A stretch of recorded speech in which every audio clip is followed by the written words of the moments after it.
Hey guys, have you ever wondered how a simple round tent could hold the secrets of an entire way of life? So tonight we're setting out under the vast, cloudless sky of the Mongolian steppe. The kind of sky that swallows your sense of time and place, big blue, and somehow louder than silence. You're out here with nothing but the whisper of wind, a couple dozen shaggy animals, and a circular tent that looks like it time-traveled straight out of a National Geographic documentary. There's no Starbucks for 800 kilometers. Also, no toilet. Just use some dry grass. And a deep sense of, I'm not in Kansas anymore. You probably won't survive this, let's be honest. You, child of Wi-Fi and Uber Eats, are about to experience life in one of the most resilient nomadic cultures on Earth. No plumbing, no insulation, just wool muscle memory, and the eternal sound of hooves. So, before you get comfortable, take a moment to like the video and subscribe, but only if you genuinely enjoy what I do here. And hey, post your location and the local time down in the comments.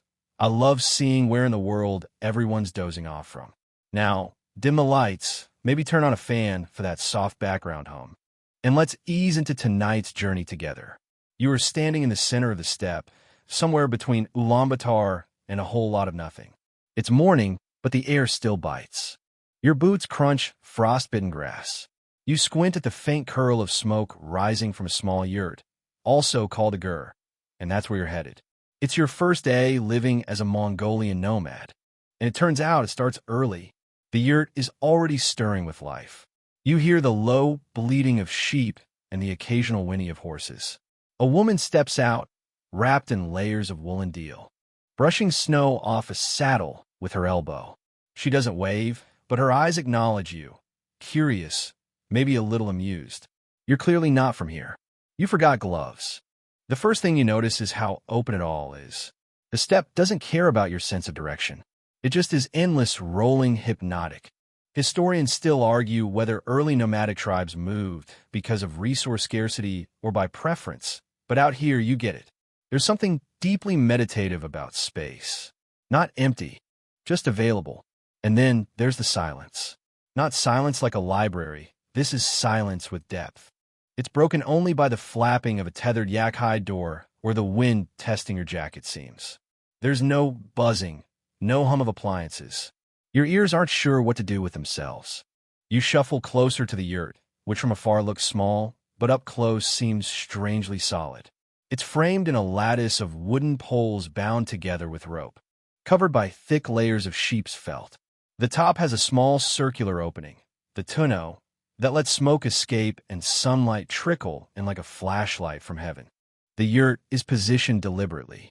The door always faces south, which, if you're still figuring out cardinal directions, means away from the worst of the winter winds. There's a kind of quiet wisdom to the design, like it was whispered down through centuries of trial and frozen error. A child scampers past you barefoot. Yes, barefoot, carrying a tin pail and laughing like hypothermia isn't real. You, meanwhile, are considering whether your North Face jacket is defective or just cosmically inadequate. Yurts have been around for over 3,000 years. That's right, this cozy dome structure has outlasted empires, ice ages, and TikTok trends. Mongolian nomads didn't just build shelters. They engineered movable ecosystems. Archaeologists have found yurt-like structures in Bronze Age burial sites, though the exact origins are still debated. Some scholars claim the Scythians may have inspired early designs, while others suggest it was purely indigenous innovation. Either way, it's impressively unchanged. IKEA wishes it had this kind of design stability. You pause near the yurt side and run your fingers along the felt. It's coarse but surprisingly warm to the touch. The layers trap heat, resist wind, and, fun fact, are practically fireproof when made correctly, which is comforting considering there's a literal open flame inside.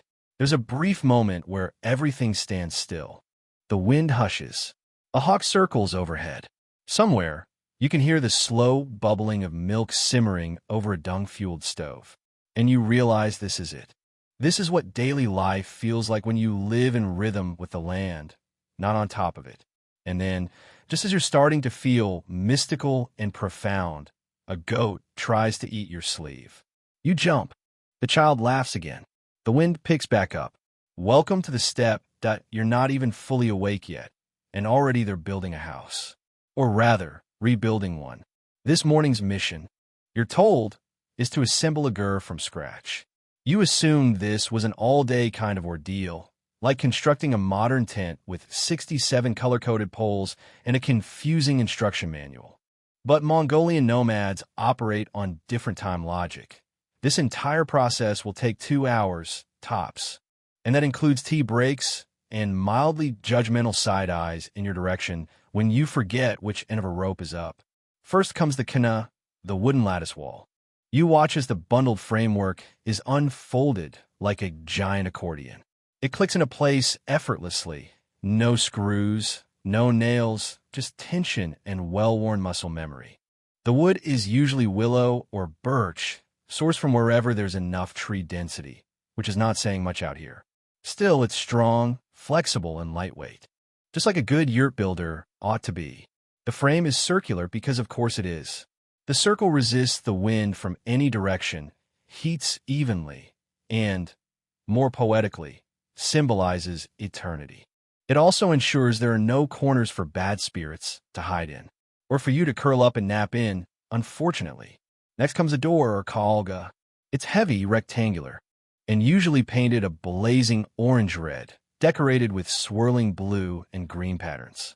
You admire the bold colors, and someone informs you, half in jest, half not, that if you mess up the alignment and the door doesn't face precisely south, you're inviting cosmic misfortune and seasonal depression. You nod solemnly and pretend your compass app is accurate. Now for the crown, the tuno.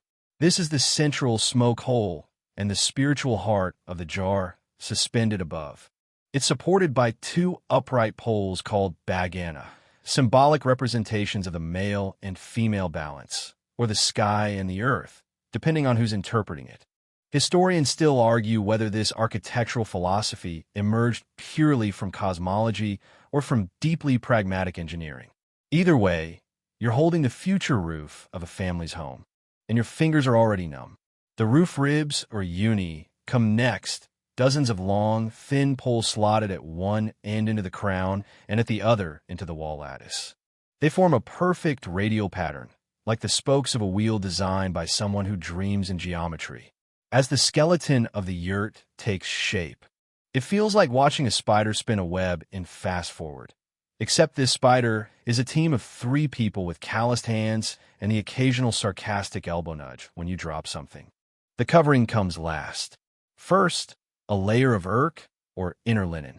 Then thick rolls of compressed sheep wool felt, made waterproof with fat and love. These are flung up and over with alarming ease. One person uses a hook pole to drag into place. Another tightens ropes around the base. The whole structure is anchored not with tent pegs, but with weighted tension, belts of braided hair or leather wrapped around the body of the yurt like a snug wool sweater. You've heard of modular architecture, but this is something else. This is what happens when architecture is also a verb, something you do quickly, well, and often in wind strong enough to lift a horse. One elderly man stands back, arms crossed, and surveys the nearly finished GR. You expect a nod of approval, maybe a proverb about balance and harmony.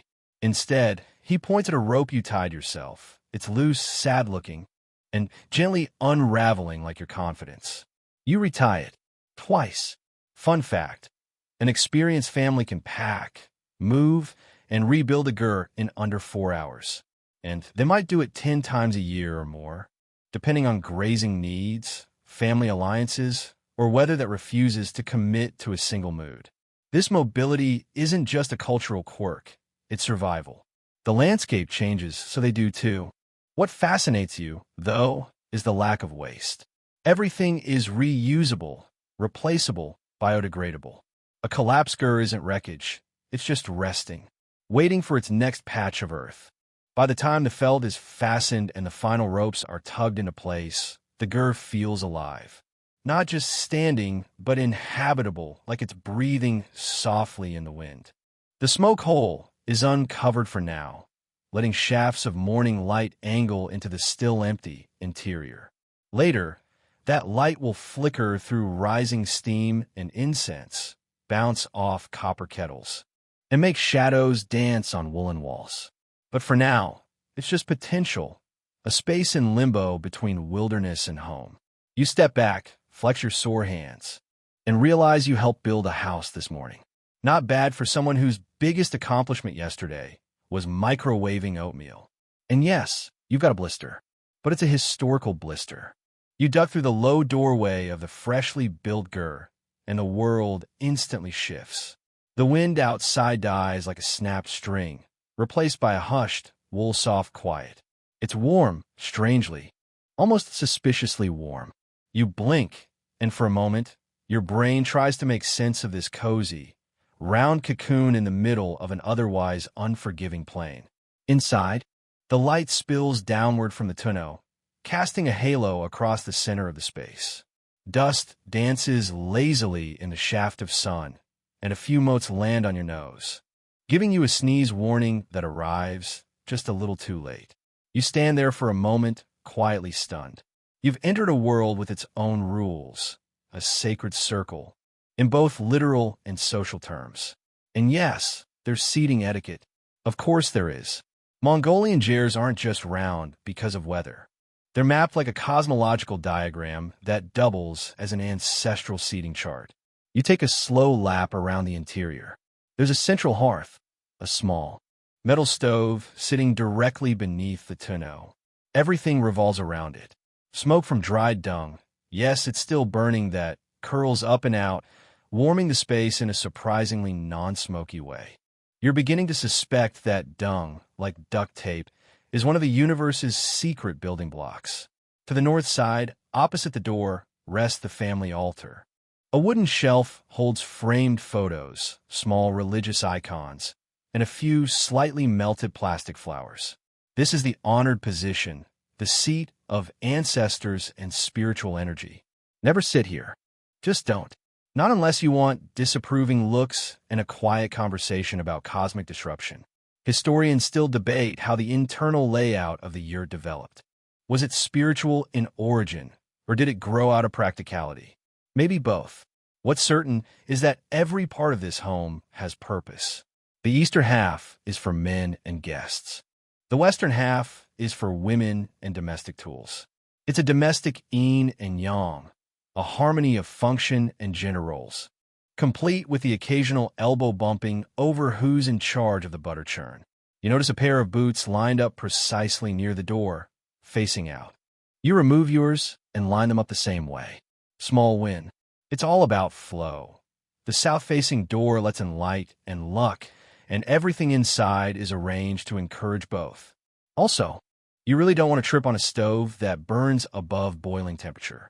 The walls are lined with low wooden chests and stacked rugs, many of them brightly patterned in oranges, greens, and reds, the kind of reds that feel warm just by looking at them.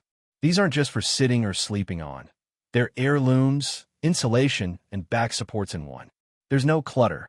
Everything is stowed, folded, useful. Someone hands you a cup, wide, shallow, and warm. It's suti tsai, salty milk tea, and it tastes interesting, like soup and breakfast got confused in your mouth. You sip politely, try not to make a face, and everyone smiles at your effort. Congratulations, you're now 3% Mongolian. As you sit awkwardly on folded rug, you realize there are no beds, no closets, no fridge. Everything is fluid. A chest becomes a table, a rug becomes a bed. A bowl becomes a pillow if you're desperate enough. This is home stripped to essence, but without ever feeling sparse. The Yurt isn't just a dwelling. It's an archive. Family stories are tied up in each quilt, each carved post, each rope. Some of these furnishings have crossed entire regions on the backs of camels. You wonder how many generations of tea have been poured from the kettle, now gently rattling on the stove. How many newborns have been wrapped in that particular felt? You lean back, and your hand brushes against a small pouch hanging from the wall lattice. It's filled with juniper, someone explains. For protection. Against what, you ask? The answer, whatever's out there, which is oddly comforting. Time moves differently inside a GR. It contracts, breathes. There are no ticking clocks, only the rhythm of the fire crackling and the distant murmurs of livestock. You start to lose track of minutes, of directions. You could be anywhere, and for now, that's exactly where you want to be. As the light shifts slightly above you, casting a golden ellipse on the stove, you begin to feel something else, a kind of hush in your limbs, a gravitational pull towards stillness. It's the kind of quiet that doesn't ask you to do anything, just to be. And that's when the toddler comes running in, trips over your foot, and belly laughs like it was your fault entirely. You apologize to her. She accepts. Everyone else chuckles. You are, slowly, becoming part of the circle. The gur breathes quietly around you, the way a living thing might stretch after waking up. Outside, the morning has officially become day, and the household is already deep into its rhythm. You, on the other hand, are trying not to get in the way. Good luck. A woman ducks inside carrying a dented tin bucket filled with what looks suspiciously like warm foam. She pours it into a large wooden bowl and begins whisking it with what looks like a tiny, angry broom. You lean in. She raises her eyebrows and offers you a taste. You sip. It's tangy, cold, fizzy, alarmingly fizzy. Congratulations, you've just met Arag, fermented mare's milk. A national beverage, a nutritional powerhouse, and an acquired taste. Historians still argue whether Genghis Khan really drank it before battle or after breakfast, but either way, it's not the kind of drink you chug. It's the kind you sip slowly and try not to let your eyes water. While the adults go about their routines with hypnotic ease, you're starting to understand that nomadic life doesn't have a pause button. There's no such thing as downtime. Not really. The closest thing to it is doing something quiet while the tea boils. The morning chores begin in earnest. You step outside and are immediately handed a rope.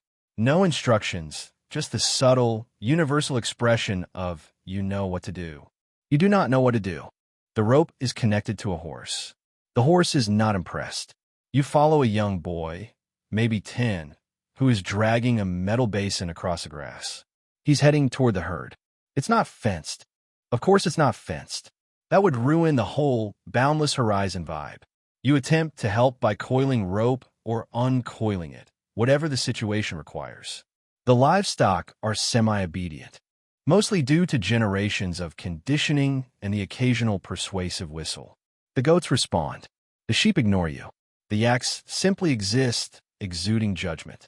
Each animal has a purpose.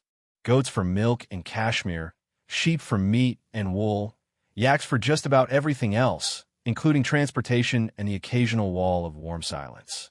Even camels make an appearance. All knobby knees and unblinking eyes, chewing like philosophers who've seen things. Children as young as 6 are already trusted with small herding tasks. Their horses are barely taller than your chest, and yet they ride like tiny, windswept warriors. One of them gallops past you, hair streaming behind, not a care in the world. You're still trying to keep your boot from sinking into something suspicious. The air smells of dung, leather, milk, and something metallic, maybe the iron cooking pot simmering in the background. It's a perfume you'd never bottle, but you're beginning to find it oddly grounding. At one point, you're handed a wooden paddle and directed to stir a giant barrel of what appears to be coagulated milk. Someone mutters, "Don't stop or it'll sour," and walks away. You stir slowly. Your arm cramps within 3 minutes. You're developing new muscles in places you didn't know had names. Back inside the gur, the rhythm continues. Milk is strained. Curd is pressed. Butter is churned. Children clean bowls with astonishingly efficient movements. It's like watching a dance that everyone knows instinctively, even the toddlers who can't yet form complete sentences. And yet, no one seems hurried. Tasks unfold with a kind of sleepy deliberateness, as if the pace of the wind decides the pace of the people. There are no alarms. No, sorry I'm late. Everything happens when it's time.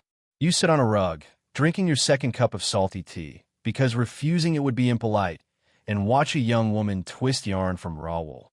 Her fingers move so fast they blur. She doesn't look down. She's watching the fire. A small radio sits in the corner, humming a local folk song through tiny plastic speakers. It's the only electronic presence in the gur, and even it seems to know not to be too loud.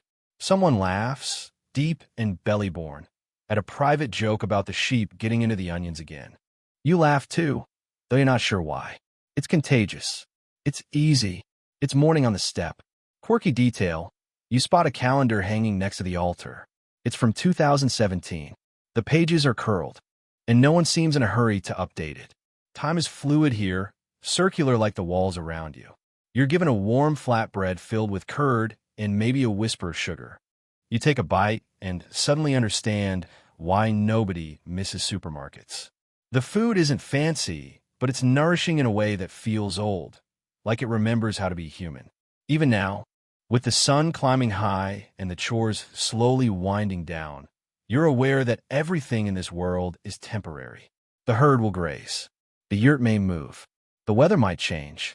And the entire setup will pack up and shift like a breath in the wind.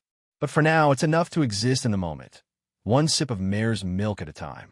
You'd think herding animals across a wide-open plain would be relaxing.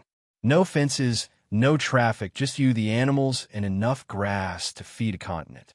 But you quickly learn that no fences is a poetic way of saying you're entirely responsible if something wanders off forever. Today's job: follow a herd of sheep and goats as they graze across the grasslands, all under the guidance of a man who's been doing this since before you had your first cell phone. He's riding a small, powerful horse that looks mildly annoyed at your presence, but tolerates you for the sake of politeness. You're walking. Of course. You carry a long stick. It feels important. You have no idea what to do with it. The goats scatter like spilled beans. The sheep stick together but drift toward a hill like they're being pulled by invisible snacks. The man whistles once, sharply, and the whole group shifts. You try whistling. Nothing happens. You try again. A goat turns, considers you, then sneezes and walks away. So far, you're not impressing the livestock. You trudge along, boots crunching over dry turf, eyes squinting in the bright sunlight. The air is dry and carries scents like wool, dust, and something faintly buttery. You realize it's coming from your sleeves, which still carry traces of the morning's yak butter tea. Delicious, unwashable. The terrain seems empty at first, but the more time you spend, the more you notice. Tiny, pale wildflowers, cracked hoofprints baked into the soil. The distant flicker of movement, another herd, maybe, or a neighbor. Neighbors, out here, can live 10 kilometers away and still drop by unannounced. They usually bring yogurt. The animals graze in clusters, occasionally looking up, chewing thoughtfully as if contemplating the rise and fall of empires. One particularly intelligent-looking goat keeps climbing a rock and jumping off just for fun. You begin to think he might be the smartest one here. Historians still argue whether Mongol herding techniques influenced neighboring civilizations or developed entirely independently. But either way, they've barely changed in centuries. A horse, a whistle, a stick, and an uncanny understanding of animal psychology. These are your tools. Also, patience. Lots and lots of patience. You start to understand why horses are so central here. They're not just transportation. They're coworkers, babysitters, and battle-ready companions. Every Mongolian child learns to ride before they learn to ride a bicycle, because bicycles are useless on a steppe with no roads and very opinionated yaks. You're offered a turn riding a small bay horse. The saddle is made of wood and covered in layers of felt. You think, how bad can it be? You soon discover it's like sitting on a slightly angry rocking chair that occasionally jumps sideways. You cling to the reins while the herder laughs, not unkindly, just with the amusement of someone who's seen this many, many times before. The horse eventually slows, possibly out of pity. You manage a half-loop around the herd and feel for a few minutes, like a proper nomad. A windswept, mildly terrified, slightly saddle-sore nomad. Back on the ground, you take a break under a patch of shadow created by exactly one large rock and your wishful thinking. The animals rest too, lying down or casually chewing their cud. The silence out here is different. It's not empty, but filled with sound you hadn't noticed until you stopped moving. Insects buzzing, distant hooves, the soft click of a goat's jaw. Wind curling over your ears like an ancient lullaby. The herder shares a strip of dried meat with you. Chewy, smoky, and vaguely peppery. You don't ask what animal it came from. He doesn't tell you. That's the deal. A quirky detail catches your eye. He carries his tools in a repurposed plastic flour bag tied with rope. Inside are traditional items: a flint striker, a curved knife, some worn leather thongs, and a pink flip phone. Yes, with working reception. Somehow, even out here, tech creeps in, useful, not overwhelming. You think of all the complicated apps you use to track your food, your health, your heartbeat while walking. This man has no health app. He simply watches his animals. If they look thin, he moves. If they seem happy, he stays. It's the ultimate biofeedback loop. The sun edges higher in the sky. Clouds begin to gather in the distance, thick and slow-moving. Weather doesn't surprise the nomads. It just arrives. The herder glances at the clouds and says a single word. You don't understand it, but the tone says, "Wrap it up." He whistles again, louder this time, and the herd begins to shift, bleating softly like a furry, obedient orchestra. You fall in a step, stick in hand, try not to look too smug. You didn't lose a single goat today. Or, if you did, no one mentioned it. Back near the camp, the animals filter into a temporary corral, a ring of rope, patience, and mutual understanding. You untie one stubborn knot and step back as the sun finally dips enough to throw long shadows across the steppe. Your legs ache. Your throat is dry. Your stick-handling skills remain questionable. But for a brief, flickering moment, you feel like part of the landscape. Not just a visitor, but a moving piece of this old, wide, quietly breathing world. And then, of course, a sheep nudges you in the back, demanding to be let out again. The weather out here isn't just something you check on your phone. It's a presence, a character, a shape-shifting prankster that sets the rules of your entire day. Sometimes your entire week. And sometimes it doesn't knock. You wake to wind. Not just any wind, steppe wind. The kind that moans like it's reading ancient poetry to itself. It rattles the walls of the gur gently at first, then picks up until the entire felt covering shudders like it's trying to remember if it was tied properly yesterday. Spoiler, but you'll check again anyway. You peek outside, and the sky is a milky gray swirl, soft and ominous. There's a storm building. Maybe dust, maybe snow. Out here, the two are basically cousins. You squint into the horizon and see the clouds stacking like dark, woolly mountains. The cold hits you sideways. It doesn't settle gently on your skin. It ambushes your bones. You pull your deal tighter, layers of wool and cotton meant to trap heat, and consider how the nomads ever thought it was a good idea to live somewhere where summer snow is a thing. Historians still argue whether the extreme climate of the steppe helped forge Mongol military resilience or simply gave them no other option but to become the toughest people alive. But as your eyelashes start to freeze together slightly, you're leaning toward the latter. The fire in the gur is already crackling. Someone woke up before you, probably hours before, to feed it. Dry dung again. The scent now registers in your brain not as unpleasant, but as homey. You never thought that would happen. You still draw the line at dung-scented candles, though. The day's activities have adjusted to accommodate the wind. No herding today. Too risky, too far, and the animals know better anyway. They're huddled together in natural formations that somehow keep them warm. No one taught them this. They just know.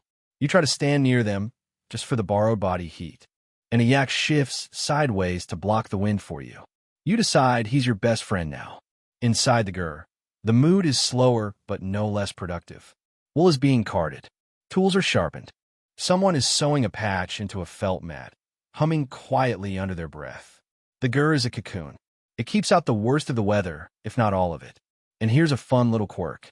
In serious storms, nomads sometimes place small wooden talismans or animal bones in specific corners of a yurt to anchor the spirit of the house. It's not just superstition. It's architecture with a touch of soul. You spot one now, a curved bit of horn tucked neatly behind a chest. It seems to be working. You thank it quietly. A gust howls past the smoke hole. The metal chimney wobbles and clangs like a warning bell. Someone casually tightens the stovepipe with a gloved hand and goes back to stirring tea. You pretend to be equally calm, even though your heartbeat says suburban panic mode. You ask if the yurt has ever blown over. They smile and say yes, once, during a spring dust storm that came out of nowhere. No one was hurt. They simply rebuilt it. Again, 2 hours tops. This place doesn't fight the weather. It flexes with it. You learn to read signs. The angle of cloud movement. The scent of snow on the wind. The way the horses turn their heads, ears twitching towards something you can't hear yet. Living here is like constantly being in conversation with nature. Sometimes it whispers. Sometimes it yells. Lunch today is warm and rich. Fatty mutton stew. Thick with root vegetables and floaty bits of something delicious you don't ask too many questions about. It's eaten with a spoon carved from bone, passed hand to hand without ceremony. You're beginning to learn that most important things here are done without ceremony. As the wind rattles the gur again, you press your hand to the inner wall. It's cold, but not freezing. The felt does its job. Layers upon layers, matted down with years of use, hold the heat in like a secret. You wonder how many storms this very piece of felt has weathered. You're told that in deeper winter, when the temperature drops to minus 40 degrees Celsius and the wind carves patterns in the snowdrifts like a bitter sculptor, families rarely leave the gur except for essentials. They huddle together, cook, sew, sing. It's survival, yes, but also togetherness. A kind of enforced rest. Something you're always on, constantly pinging lifestyle never allows. And then, as suddenly as it began, the wind quiets. The sky lightens slightly. You step outside and the world has gone still, eerily so. A temporary peace. A breath held between gusts. There's a calm in you now, too. You're no longer waiting for the weather to let you live. You're simply living through it, one gust at a time. And when a single snowflake lands on your nose, yes. In June, you don't even flinch, .by now. Your senses are sharper. You recognize the rhythm of the steppe, the texture of wool, the pitch of the wind before it turns angry, and, crucially, the smell of dinner before it's ready. Today, though, you're about to learn something even more essential to nomadic survival. How to cook an entire meal with nothing but iron, fire, and fuel made of, well, yesterday's breakfast. You wake to the gentle clink of metal and the unmistakable scent of smoke. Outside, a fire is being coaxed to life beneath a blackened iron pot. The fuel? Dried animal dung. Again, you smile at the familiarity. What once made you flinch is now just part of the ambience. If Yankee Candle ever releases a Mongolian hearth scent, you're pretty sure this would be it. Today's lesson, kork hog, a traditional Mongolian dish that's 1 part stew, 1 part science experiment, and 1 part survival cuisine. It involves hot stones, mutton, and a steel container that looks like it's seen at least 2 world wars. The meat, thick cuts of bone-in goat or sheep, is chopped with a cleaver that has probably outlived its original owner. Alongside it go root vegetables, onions, and garlic. The ingredients are layered into the pot with water and seasoned not by fancy spice blends, but by instinct and generations of memory. Then come the stones. Yes, stones. They're heated in the fire until they glow faintly red, then picked up with metal tongs and dropped directly into the pot. You flinch.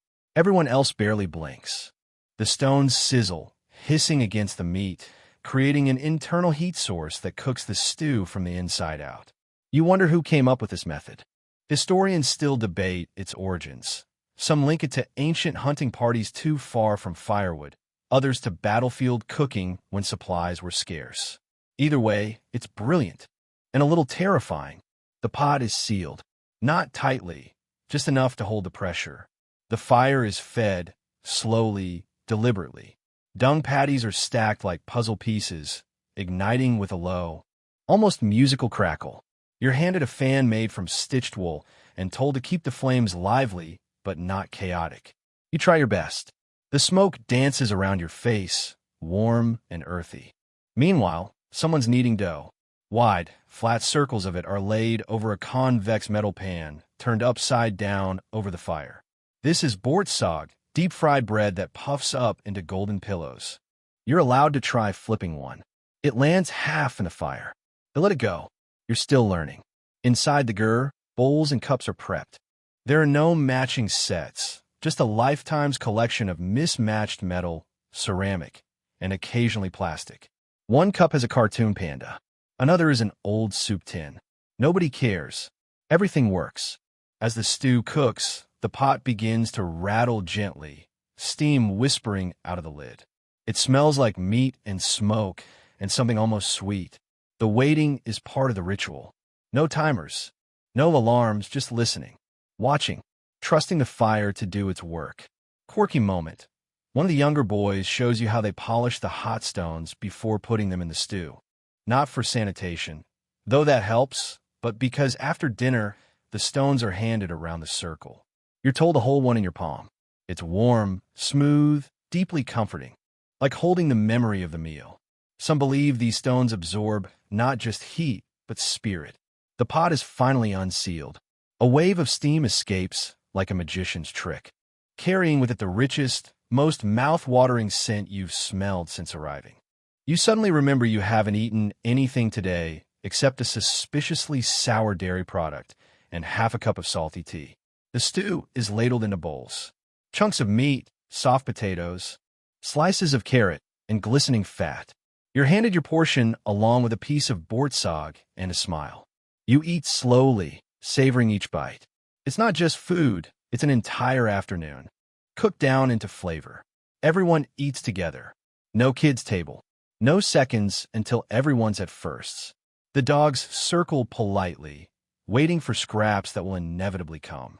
A toddler dunks his bread in the stew, then offers it to the nearest goat. The goat accepts.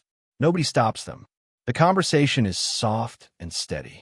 Not quiet, but calm. Stories are told between spoonfuls. One involved a camel that refused to move for 3 days because it didn't like the new camp spot. Another is about a man who once fed 50 people with 1 sheep and no salt. Possibly exaggerated, but no one challenges it. After all, food is memory here, not just nourishment. After the meal, the pot is cleaned with hot water and a fistful of sand. You raise an eyebrow. They nod. It works. It always works. And then come the stones. Still warm, they're passed around one by one.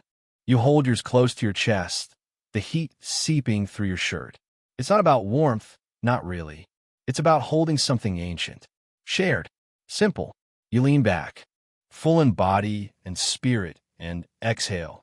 Outside, the wind is quiet. The fire has burned down to coals. You've cooked a meal over dung and iron, eaten from a tin, and held history in your palm.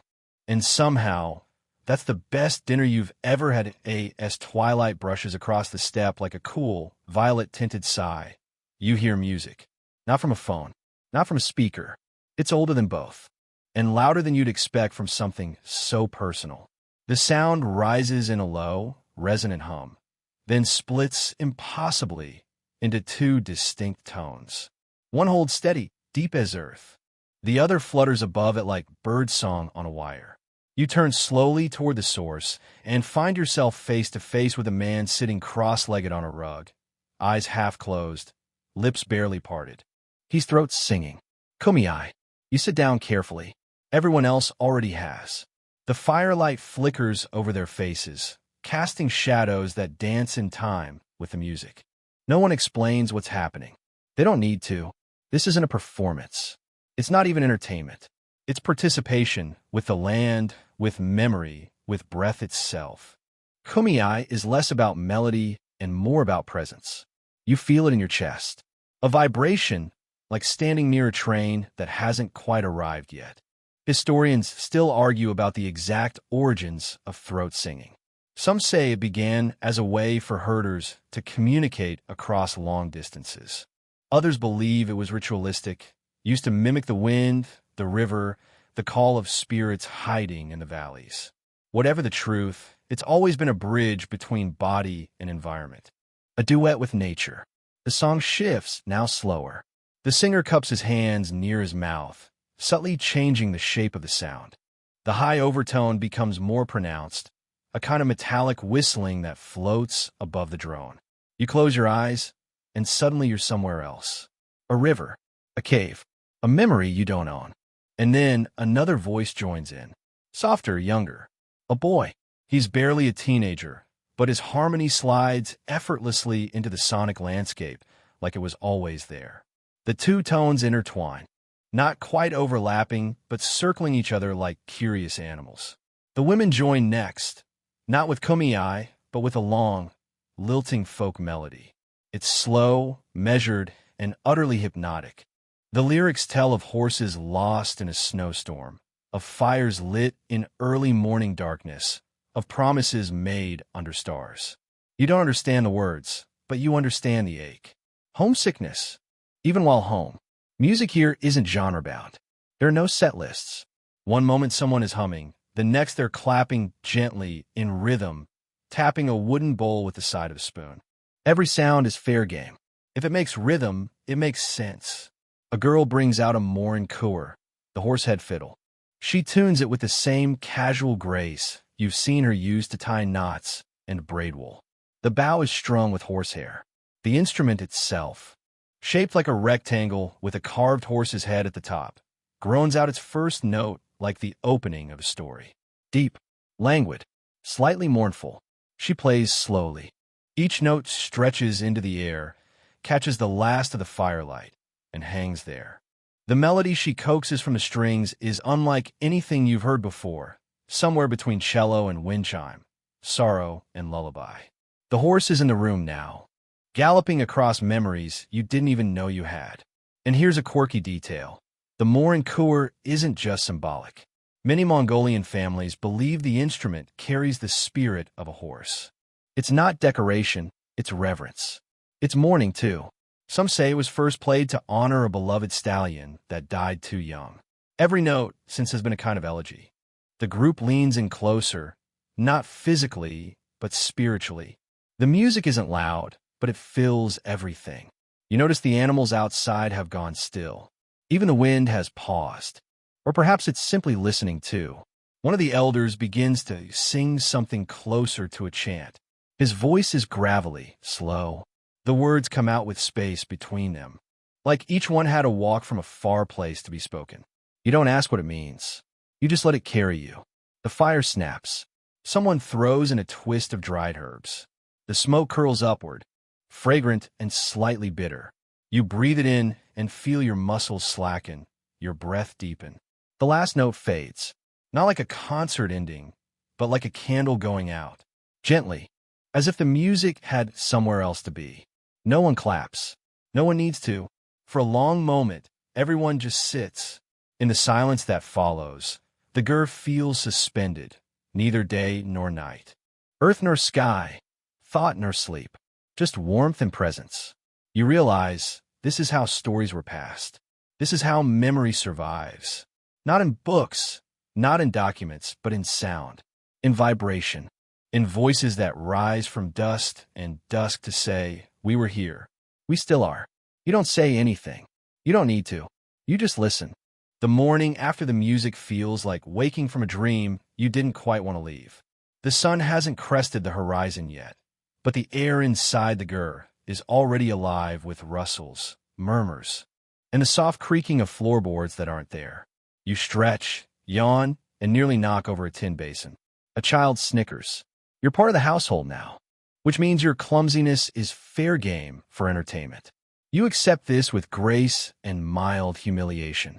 Today, you're tagging along for a different kind of nomadic task, one that's far less about hurting and far more about fixing.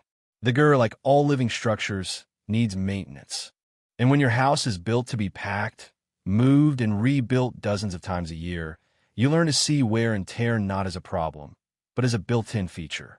You step outside into crisp dawn air. A cluster of men and women are already gathered around bundles of poles, fresh rope, and folded felt. Some are brushing dust from fabric. Others are inspecting the wooden lattice walls, kana, for cracks or warping. You're invited to help reassemble a neighbor's gur that had been disassembled for transport. This is not a small task. This is like building a house with no nails, no screws, and no blueprints. Just muscle memory, tradition, and the occasional whispered argument over which pole goes where. Your job begins with the uni, the long roof poles. Each one is examined, then handed off like a sacred baton. You lift one. It's surprisingly light, made from lightweight wood, but strong enough to resist wind, snow, and the occasional horse bump. The poles slot into the tonneau, the central crown that acts as both skylight and spiritual compass.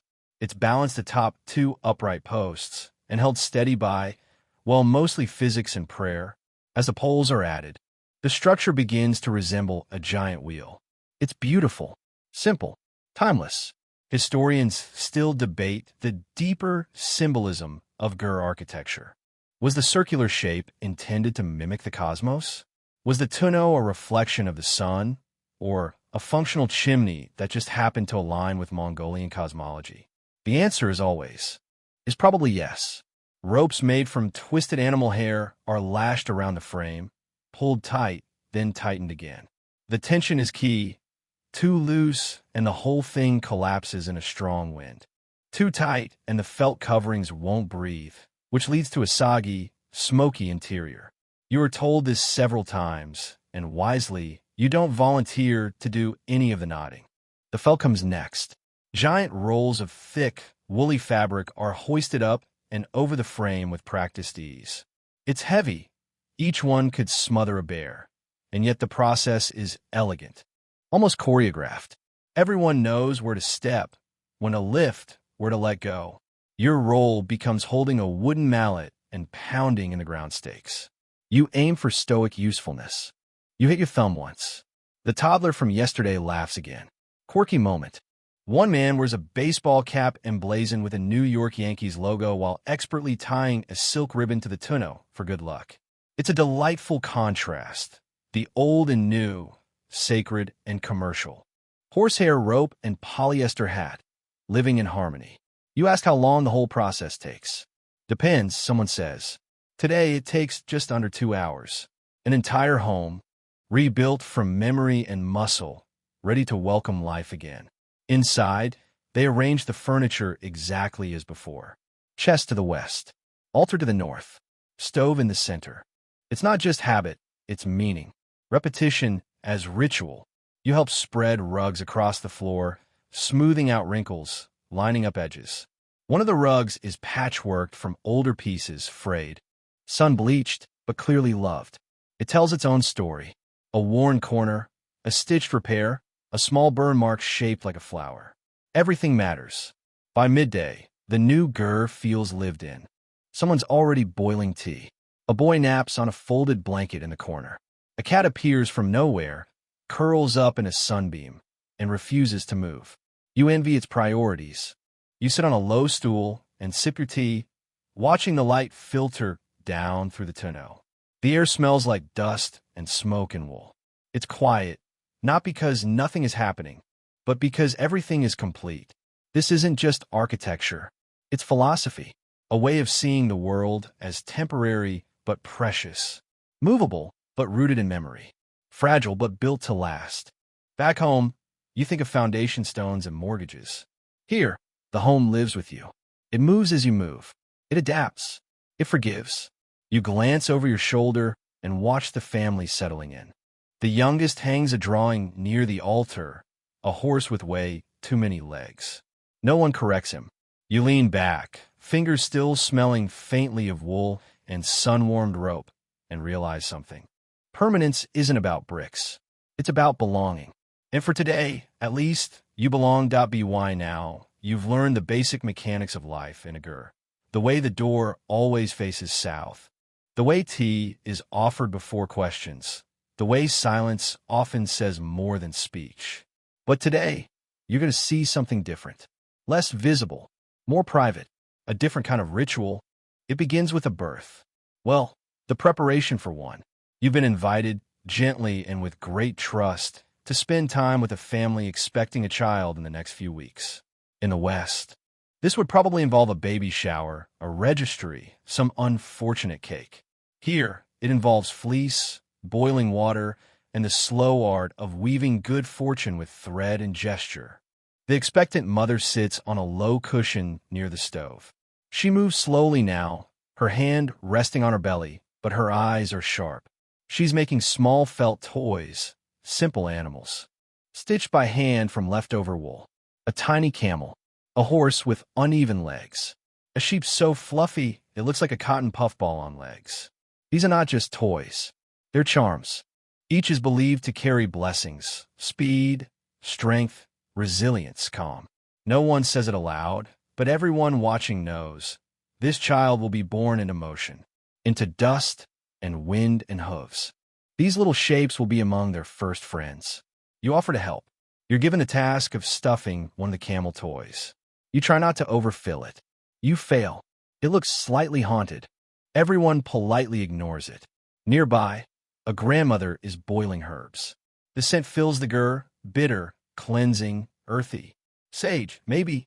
Juniper. Things you've only seen in overpriced sachets at health stores. Here, they're medicine, memory, and protection all in one. She sets a bowl of the herbal steam on the ground, covers it with a thick cloth, and gently instructs the mother to sit above it. It's a kind of prenatal steam bath, part hygiene, part spiritual preparation. No doctor, no sterile room. Just warmth, scent, and the hum of old songs. Historians still argue how much of this practice predates organized religion, and how much is borrowed from Tibetan Buddhism or shamanic roots. But to the people in the room, it's not about theology. It's about trust in the body, trust in the land, trust in hands that have done this 1,000 times. Outside, a young boy is carving something into a bone, smooth, careful etchings that will eventually become part of a rattle. Not for distraction, but to ward off bad dreams. Sound, in many nomadic cultures, is protective, a way to mark space as safe. You're invited to watch as the final stitches are sewn into a swaddling cloth. It's made from old shirts, bright pieces of fabric with faded patterns, and one clearly borrowed from Soviet air school uniform. That's the thing about nomadic craft. It's not quaint. It's resourceful. It remembers everything. Then comes the feast. Yes, even before the baby. Because life here is celebrated at every stage, not just the outcome. A table is spread, while a thick rug, actually lined with meat dumplings, buzz, fried bread, pickled vegetables, and little white cheese cubes that squeak when you bite them. Everyone eats. Everyone laughs. The children pretend to cry like babies, then dramatically swaddle each other in felt rugs. One gets stuck. No one helps him. It's hilarious. And then, suddenly, someone brings out a small mirror. It's old, scratched, and oval-shaped. It's placed beside the expectant mother. A quiet gesture. You ask what it's for. You're told, so the baby can find their way. A quirky moment. Someone ties a red string around the doorpost. Not for decoration, for watching. If the string moves without wind, it means a spirit has passed through. No one seems particularly concerned by this. Spirits, like neighbors, occasionally stop by unannounced. As dusk falls, the grandmother begins telling stories. Not just fairy tales, but family stories. Births remembered. Near misses during snowstorms. The time someone gave birth in a cart on the way to a new camp. Everyone groaned when the baby cried because they had just started packing the gur. You realize something important here. Birth, like everything else in this life, is not isolated. It's part of the journey, part of the camp, part of the wind and the wool and the worry and the warm stew waiting after. You sit back, watching the fire fade to orange coals. The mirror glints once, briefly, as the light hits it just so. You think of all the children born into this movement, rocked to sleep by hoofbeats and carried through blizzards swaddled in patch quilts. Back home, they're monitors and bassinets, and baby name websites. Here, there's fleece and boiled herbs and the sound of a lullaby older than empire. You exhale. The gur settles into sleep, and somewhere inside, a new life is waiting. It's easy to forget how central animals are to this world, until you spend a full day tending to them, counting them, talking to them like old roommates who never quite moved out. Today, you're shadowing the family's eldest son as he makes the rounds, checking hooves, grooming manies, and muttering things like "this goat is a drama queen" under his breath. You start with the horses. They're not just for riding. Here, horses are also milked. Yes, milked. You nod as if this is totally normal, but inside, your urban brain is scrambling to reboot. The milk is used to make arag, a fermented mare's milk that is either the most refreshing drink you've ever had or a direct challenge to your stomach's integrity, depending on the batch. Today's is vigorous. It fizzes slightly, tastes both sour and grassy, and leaves a warm trail down your throat. You're told it's good for digestion. Your stomach is unsure. Next comes the milking itself. A young mare is roped loosely between two poles, her foal nearby to encourage the flow. The process is quick, rhythmic. The milk is caught in a wooden bucket, stirred, and immediately set aside to ferment. No pasteurization, no fancy filters, just trust, tradition, and about 700 years of gut bacteria. Historians still argue whether the Mongol Empire's success was partially due to the caloric power and portability of arag. Genghis Khan's army, it turns out, traveled light, fast, and often slightly buzzed on fermented dairy. A winning formula. You're handed a brush and invited to groom one of the older geldings. He looks at you like you owe him money. Still, he tolerates the attention. You work the dust out of his coat, discovering that he smells like sun-warmed hay and old leather. Not unpleasant, just very real. From horses, you move on to the camels. Yes, there are camels. Bactrian camels, to be precise. The two-humped, shaggy variety that look like they were designed by a committee of indecisive mythological creatures. The camels are a bit aloof, standing in their own group like dignitaries at a state dinner. They chew slowly, side-eyeing you with the suspicion of beings who've seen 1,000 desert crossings and are unimpressed by your sneakers. One of them has a name that translates roughly to grumbles at clouds. It fits. You help refill their water trough, more of a half-barrel, really, then spread handfuls of salt lick stones nearby. A young girl ties red yarn onto the smallest camel's bridle. You ask why. She shrugs and says, "So he's lucky." Good enough. A quirky tradition you learn about. When a favored horse or camel dies, some families preserve its skull and display it near the gur, facing east. It's not morbid, it's respectful, a way of honoring service, speed, and the many miles traveled together. You spot one such skull near the edge of the camp. It's bleached by sun and time, nestled in the grass like a memory returning to the land. The sheep and goats are the most social. They cluster around you like you're a buffet table. One nibbles your sleeve. Another tries to eat your notebook. You pretend this is charming. It's also mildly alarming. You help trim a few hooves. Awkward. Careful work that involves holding onto a surprisingly strong leg while trying not to tip over. The tool is a curved blade, sharp and simple. The process is fast, and afterward the goat hops away, clearly feeling smug. The animals are checked daily, not because of government regulations, but because they're the bank account, the food supply, the clothing store, the pharmacy. One bad winter, one outbreak of illness, and everything could change. You overhear a discussion about moving the herd next week. The grass is starting to yellow. A new camp is needed. This means packing, relocating, rebuilding, the usual. But it's said casually, like deciding to rearrange your living room. Later, you help spin some wool. The process is ancient and almost meditative, pulling fibers, twisting them slowly into thread.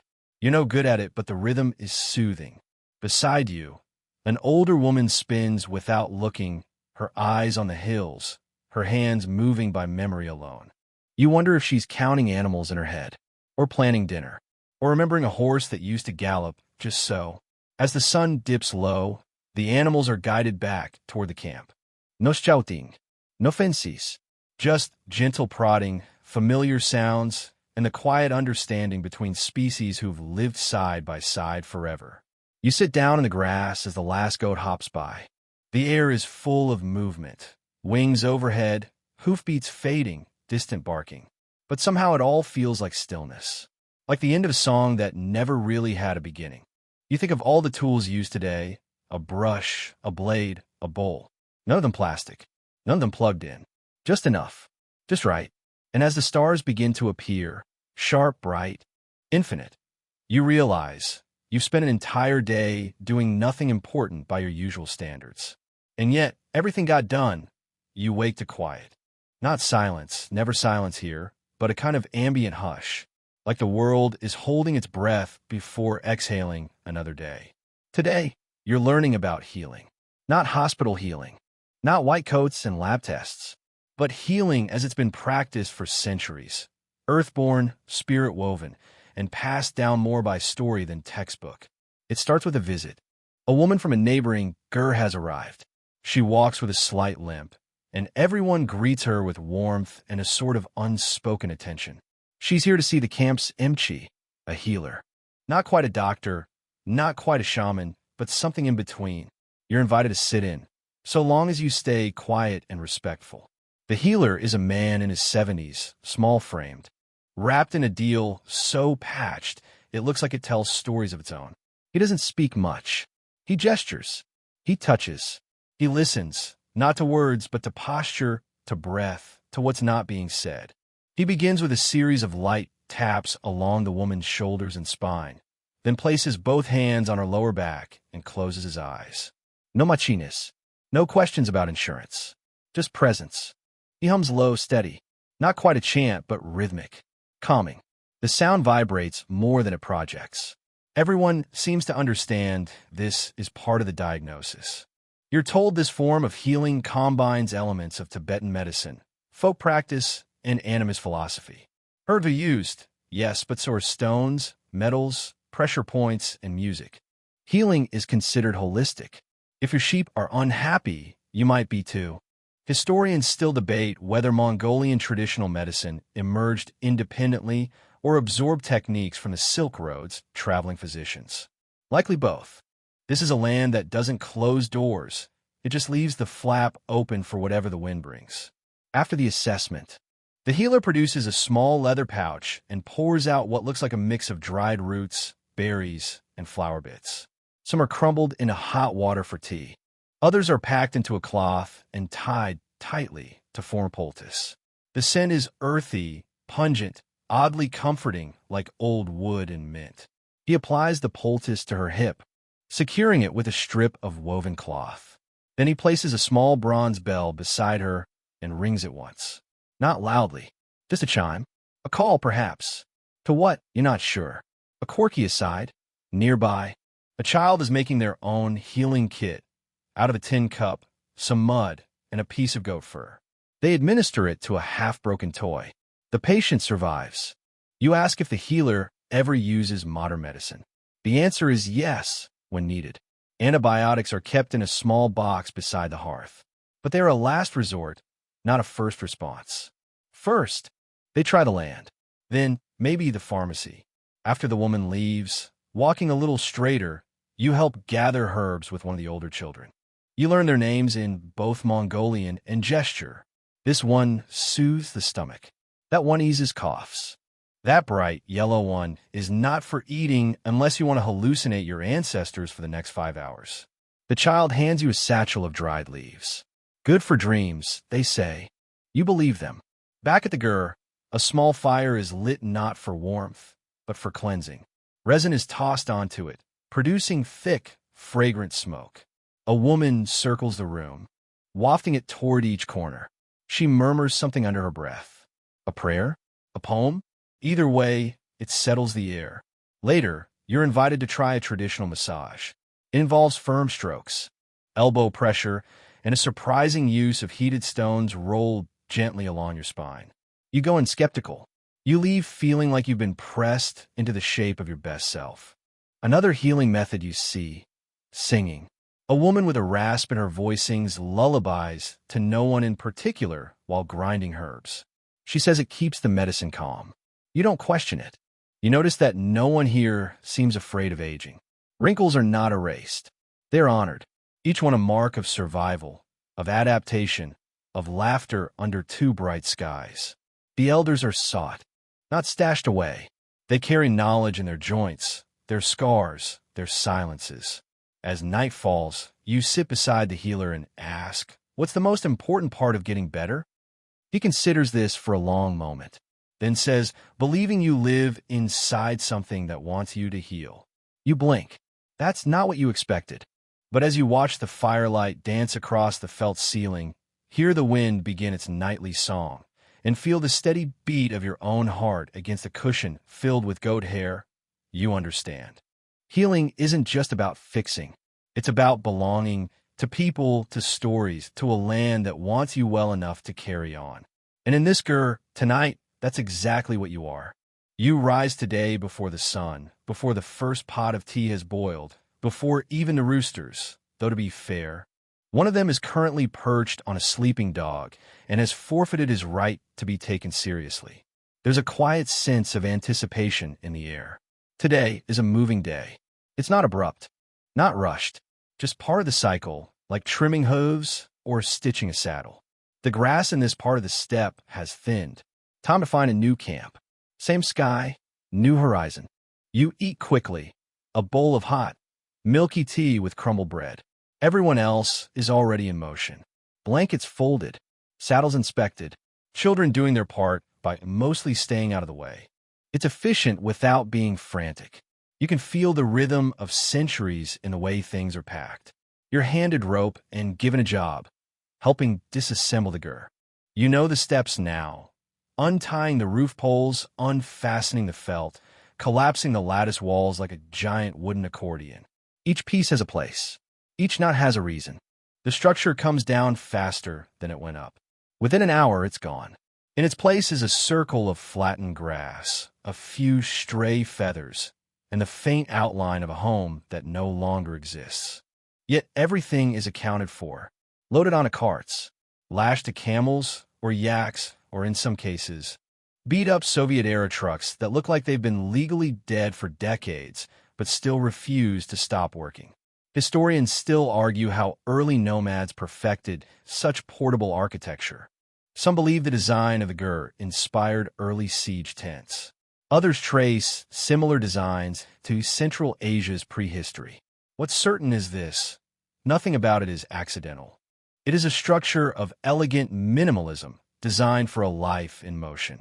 A quirky moment occurs when one boy tries to pack his pet chicken into a basket with the teapots. The chicken objects. The teapots nearly suffer. A compromise is reached. The chicken rides in the boy's coat. You ride on horseback alongside the caravan. The pace is slow, measured. You've never been part of a moving house before. You thought it would feel chaotic, like migration. It doesn't. It feels ceremonial. The world unfolds differently at this speed. The hills rise gently. The grass shifts in waves.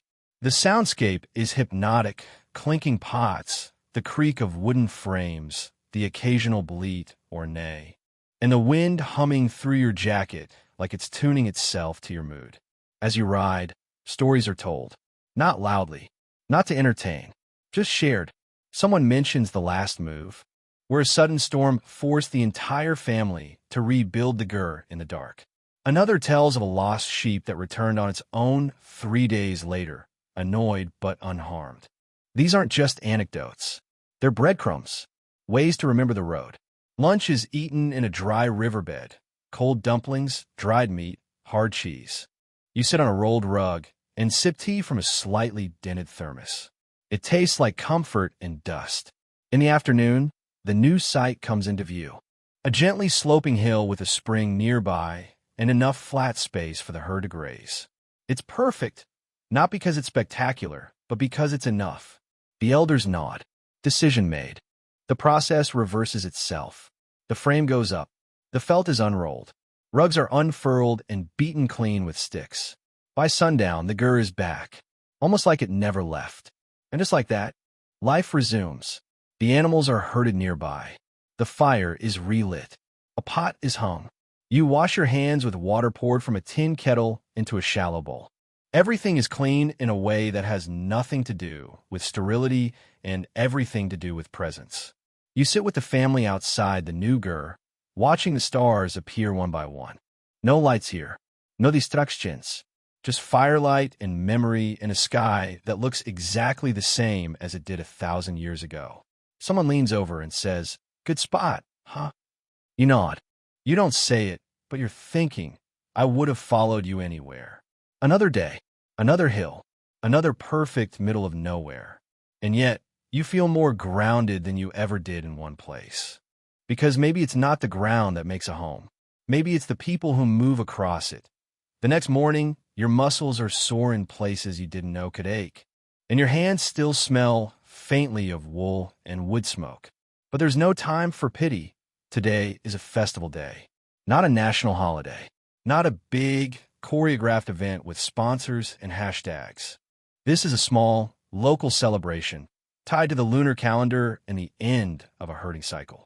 Its name roughly translates to Day of Gratitude for the animals. There are no paper invitations, no formalities. Word has simply spread, by writer, by rumor, by the rhythm of the season. And, as if summoned by some ancient signal, neighboring families begin arriving across the horizon, their jeers shrinking in the distance like soap bubbles on grass. You help lay out the preparations. A central fire pit circled with stones, piles of firewood, cooking pots, and flat stones for baking. Someone's brought a whole sheep, already dressed and spiced. It's placed in a large metal jug with hot stones and sealed. That's korkog, Mongolian barbecue. Not grilled over fire, but steamed inside its own heat, bone and all. Around you, the air fills with movement. Children run in chaotic spirals. Elders sip arag and argue gently about weather patterns. Young men set up makeshift wrestling rings with ropes and laughter. You're recruited to help tie streamers to a pole. You're not very good at knots. It still looks festive.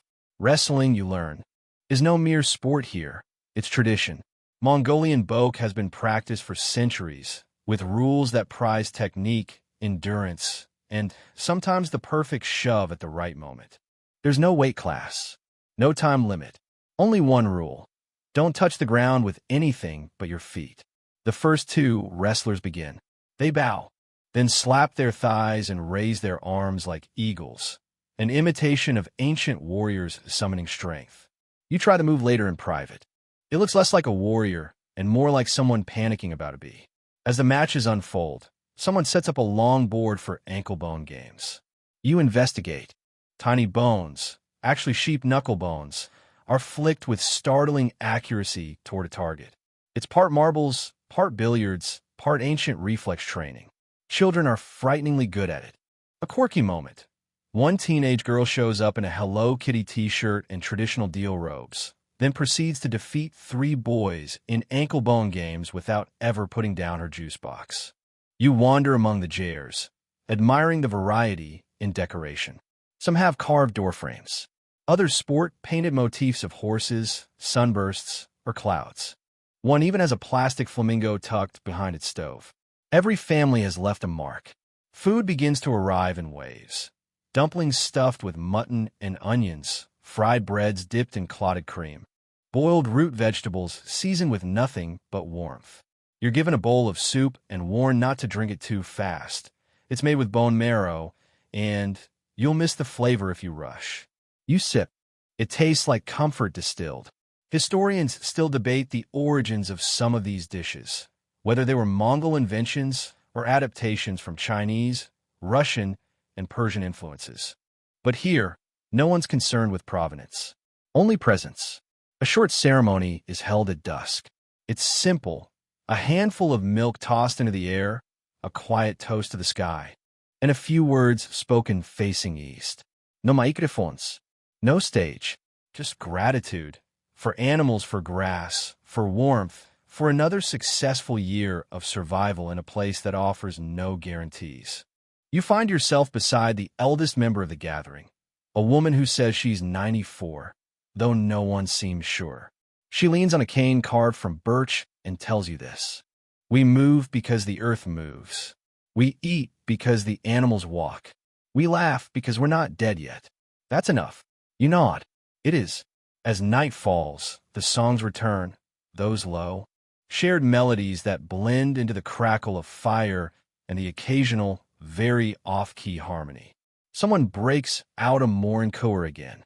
A child falls asleep beside a goat. A couple dances slowly in the grass. No music but their own. You sit on a rock, sipping tea from a dented cup, watching sparks spiral into the dark. And for a long moment, nothing happens. And everything happens. Because sometimes the most extraordinary history is the kind that doesn't ask to be remembered. It just is. The last few days have settled into a rhythm, slow, textured, filled with tasks that don't feel like tasks. You've watched jares rise and fall, animals migrate, songs rise from breath instead of speakers. But today, you stay closer to the hearth. This final full day is about reflection. Not yours necessarily, but the community's. You're observing how stories, values, and identity are passed on, not through books or classrooms, but through the simplest, most powerful tool of all, conversation. It starts with the fire. The hearth, positioned at the center of the gur, is more than a heat source. It's the spiritual axis, a symbol of life, protection, and continuity. You're told not to step over it, not just for safety, but because doing so is said to invite bad luck. The grandmother, dressed in a deep blue deal, gestures for you to sit. She's boiling tea, but there's something ceremonial about it today. The tonneau above lets in gentle shafts of light. She begins speaking, not at you, but into the space. Knowing you're listening, she recounts the story of her childhood, a winter so cold that even the yaks had to be brought inside. She laughs, remembering how her mother cooked with a kerosene lamp, and how snow would sometimes drift inside despite their best efforts. The lesson? We survive because we shared warmth. Food, space, blame. Later, a group of children gathers as their grandfather recites parts of the secret history of the Mongols, an ancient epic detailing the life of Genghis Khan. He doesn't read, it's all from memory. The children mouth some lines with him, the way you might recite a bedtime story you've heard 100 times. Historians still argue about the origins of the secret history, whether it was court propaganda, a family memoir, or a political blueprint. But here, it's simply legacy, a verbal thread connecting past to present. After the recitation, the children ask questions, not about war or conquest, but about horses, colors, weather, food. They're trying to anchor the grand into the familiar. The grandfather obliges. Yes, he drank mare's milk like you. No, he probably didn't eat that much candy. A quirky moment. One child interrupts a solemn tale to ask, did Genghis Khan ever fart? The adults try to maintain dignity. They fail. As the afternoon stretches, you help prepare a modest feast. Flatbreads pan-fried in mutton fat, root vegetables boiled with marrow, and a sweet rice dish made only on special occasions. You're allowed to stir the pot. A gesture of trust, but advise very seriously not to stir counterclockwise. You don't ask why. You just stir clockwise. The family sings softly while they cook. Not performance, just habit. Their voices blend like steam rising from the pot. Later, you join a few men outside, repairing saddles with sinew and bone needles. They speak slowly, pausing between sentences like fishermen waiting for bites. One of them tells you that every saddle carries memory, some heavier than others. He shows you one that belonged to his father. You can still see the worn imprint of knees. He hands you a strip of rawhide and teaches you to lace. Your fingers fumble. He nods anyway. Takes a few lifetimes, he says. But one stitch is a start. By evening, everyone gathers inside the jar. It's not an event. It's just what's done. The fire is stoked. The tea is poured. Someone adds pine resin to the flames. And the air smells faintly of forests you've never seen. And then come the blessings. Not dramatic. Not formal. Just murmured words from elders to youth. Wishes for strong legs, calm hearts. Sharp eyes, warm hands. You hear the phrase, may you always find grass, more than once. It's a quiet metaphor, but it stays with you. One older man touches your shoulder, meets your eye, and says, tell people we are still here, just not where they expect. You nod. You will. Outside, the night has settled deep. The stars return, steady as ever. Indifferent to history books, but faithful to those who sleep beneath them. Inside, someone tells one last story. About a herder who followed a lost lamb so far he found a new valley and a wife. Everyone chuckles. You close your eyes. You can still smell tea, still hear the wind, still feel the floor firm beneath the rugs. And in this moment, you realize you've learned something that has nothing to do with facts or timelines. You've learned that history isn't always written. Sometimes it's packed into saddlebags, told in steam, sung into smoke, and sometimes it's just lived quietly and well. And now the fire is burned low. You lie back, your head resting on a folded deal, and listen to the final creaks of the gur settling into sleep. The canvas roof breathes softly above you, stirred by the gentlest night breeze, a reminder that even stillness here is full of motion.